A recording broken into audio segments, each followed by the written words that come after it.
Welcome back to the Tahoe Real Estate Show. I have a special guest in studio this week from Deb Howard & Associates, Ellen Camacho. Hi, thank you. Ellen, for some of our viewers that aren't familiar, give us a little bit of background on yourself.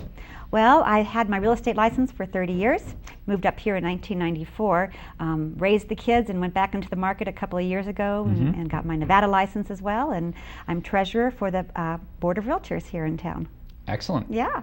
So the market's seen some ups and downs, and we're on an upward trend right now. Isn't it amazing? In the past couple of months, we've quickly gone from a buyer's market to a seller's market. We have only 138 homes for sale right now, 5 bank-owned and 1 short sale, which is just unheard of last year at this time. It was almost just the opposite. Yeah. So it's really good for sellers.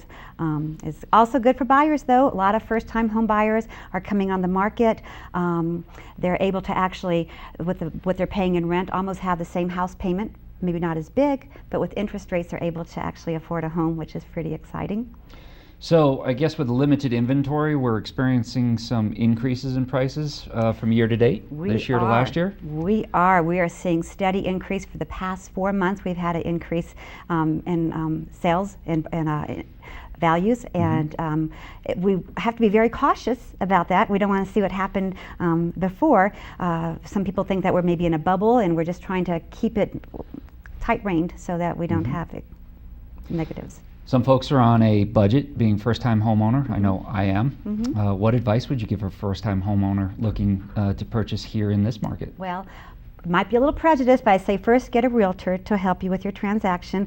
If you don't know one, you certainly can call agencies and do some interviews, because you're going to be with this person for several months between when you start looking to when the transaction closes, and you want to have good communication. You want to be able to trust this person and get a hold of this person and talk with them. So it's really important to get a good realtor, and that realtor will help you find a lender. We have a lot of outstanding lenders in town that can help get you all pre-approved, where you go in and actually provide them with your paycheck stubs and your bank statements and your tax returns.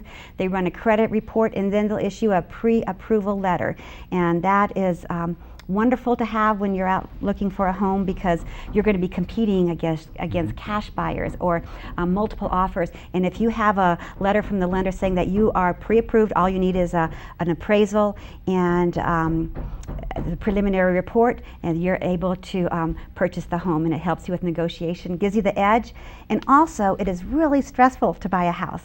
So if you have that large portion of it taken care of, and you know where you need to be looking, then you don't have everything on you at one time. Okay, some of our viewers out there that maybe are in the market looking for a buyer's representative, where can they get a hold of you? Well, they can get a hold of me at Deb Howard & Company, 542-2912. Okay, and I know you don't have a crystal ball, but everyone wants to know, hey, what's the future of the real estate market? We don't have a ton of time. Do you have a website or any statistics to back up what some of the current trends are? What I can tell you is I have no idea what's going to happen with the market, because it has just been so, in just such a short time, we saw go from a buyer's market to a seller's market. Typically, I can tell you that in the summer, we do see more inventory coming on the property. We have a lot more out-of-town second home buyers come into the area, so we just see a lot more activity, hopefully a lot more homes on the market. Ellen, we're out of time. I appreciate you taking time to join us. All right. Thank you so much for having me on the show, Pete. Okay. Stay tuned. The Daily Grind is up next.